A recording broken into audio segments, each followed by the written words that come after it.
לעלות לאוטובוס בלי ארנק, האפליקציה החדשה שיודעת בדיוק על איזה קו אתם, ומהיום מאפשרת לשלם באשראי גם באוטובוס. בלי ארנק, בלי כסף קטן, אחרי התשלום באשראי בחלק מהמוניות, מהיום אפשר לעשות את זה גם באוטובוסים. בינתיים ניסוי ראשוני יצא לדרך באוטובוסים של דן בתל אביב. זו אפליקציה לסמארטפון שגם מזהה בדיוק על איזה קו אתם נמצאים. תשאלו את מעיין. שלום גדי. אז אם עלית לאוטובוס, אז כנראה כבר שילמת באשראי. נכון? כן, גדי, עכשיו לא רק במוניות, מהיום כנראה גם באוטובוסים אפשר לשלם באמצעות כרטיס אשראי. מדובר באפליקציה חדשה שנקראת הופון.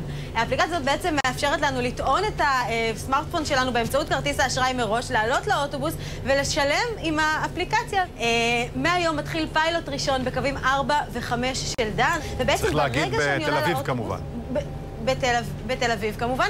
ברגע שאני עולה לאוטובוס, בעצם יש משדר קטן ליד הנהג שקולט את הטלפון שלי, והוא מאותת לו על איזה קו אני נמצאת וכמה עולה נסיעה בקו הזה, וזהו, אני לוחצת על אישור ומתחילה לנסוע. אפשר יהיה להשתמש בזה גם באמצעות אפליקציית הופון וגם באמצעות נטבס, למי שגם רגיל לראות מתי האוטובוס אמור להגיע. שלום אדוני הנהג. שלום, שלום. איך אני משתמשת באפליקציה החדשה? פותחת. כן, ונסיעה חדשה. נסיעה חדשה. אוקיי, אז לחצתי על נסיעה. איך זה יודע כמה לחייב אותי? יש שידור מהמחשב. כן. אלייך למכשיר, והוא מוריד את הסכום שצריך באותו קו. זה יודע בדיוק על איזה קו אני? יודע בדיוק, הוא קורא את האפליקציה שלך, הוא יודע לאן את עושה וכמה את צריכה לשלם. עכשיו, איך אתה יודע ששילמתי? את אמורה להראות לי את המסך, אני רואה את הקבלה ששולמה. זה הקבלה. זו הקבלה. אוקיי. עכשיו, זהו, את יכולה להיכנס לאוטובוס ולשבת. אוקיי, תודה רבה. לא דבר.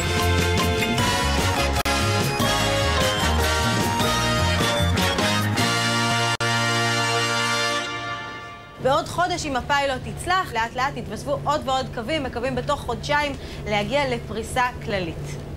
אנחנו עובדים על טכנולוגיה שלמעשה יודעת לזהות קרבה על סמך גלי קול בתדרים מאוד גבוהים, שהאוזן האנושית לא שומעת, ולמעשה הסמארטפון שלנו קולט אותם, ועל סמך זה מפעיל למעשה את הנסיעה בהופון.